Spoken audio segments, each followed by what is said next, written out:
স্বর্ণাক্ষরে করে লিখে দিতে চায়।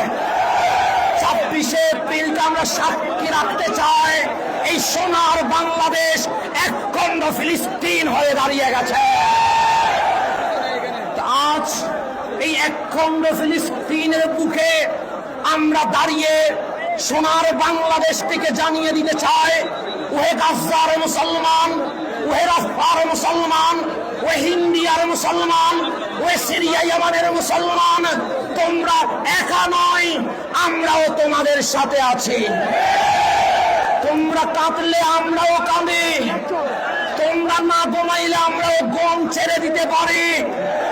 আমার ভাইয়ের রক্তে জমিন লাল হবে আর আমরা বিছানায় ঘুমাবো, এটা কখনো হতে পারে না।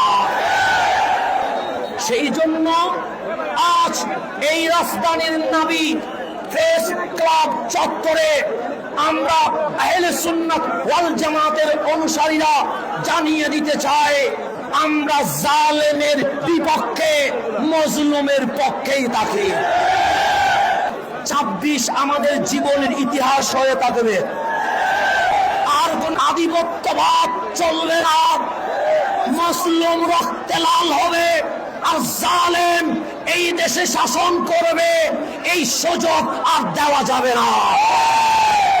ইসরায়েলের মতো দেশে যখন দুর্নীতিবাজ পয়দা হয়, তখন আমরা জানিয়ে দিতে চাই, এজিদ যেখানে দাঁড়ায় আমরা হুসাইন হয়ে দাঁড়াতে প্রস্তুত আছি।